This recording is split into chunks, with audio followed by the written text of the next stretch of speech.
Welcome to Sales Enablement Genius. I'm your host, Nitin Karthik.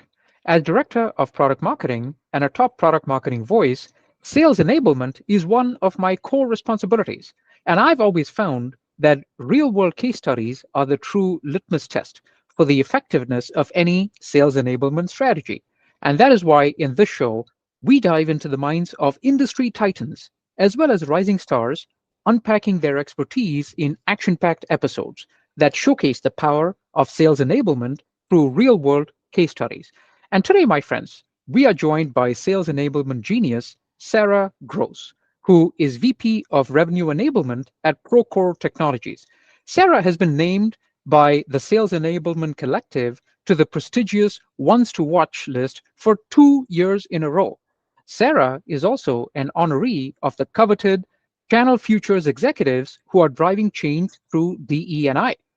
And if that isn't enough, Sarah has also been named a winner of the Moxie Awards.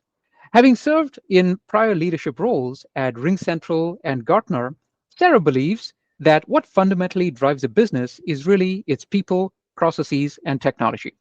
From completing her high school in Italy and college in Barcelona to working at high growth startups, Sarah loves helping people around her succeed, and her motto is to make her life a story worth telling.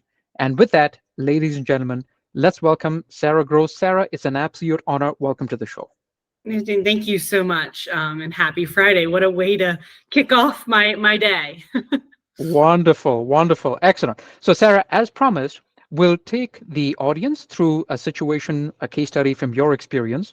We'll use the ABC framework. So, we'll talk about the antecedents, what were the prior challenges, we'll talk about the behaviors, what were some of the actions that you took, and we'll talk about the conclusion. How did that play out? So, with that, Sarah, pick a situation from your experience and tell us what were the antecedents, what were the prior challenges?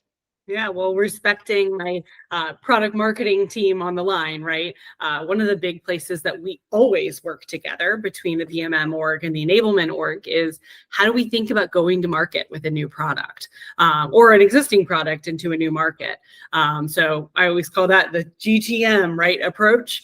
As we think about that, right, there's a big play of how we think about getting our revenue team to think differently, even if it's an existing product, but a new vertical for them to go in as an example, or even a new region altogether. They have to really think through, right, how do we structure the right accounts to target, the right contacts in those accounts, and then the right message to those contacts.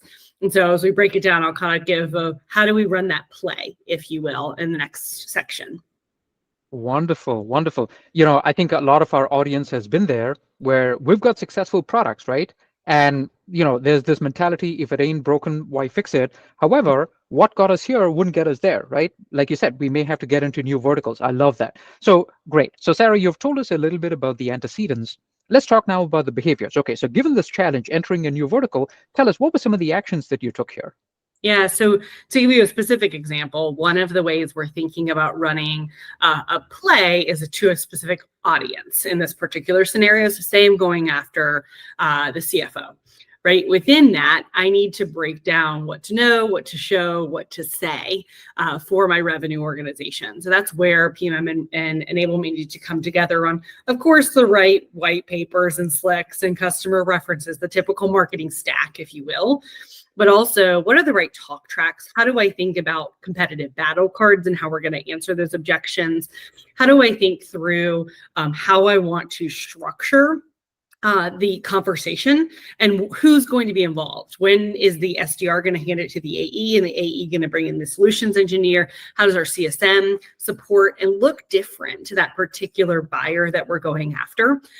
So big fan of having, of course, yes, the battle cards and the slicks and the white papers, but then a action point with the reps and the team.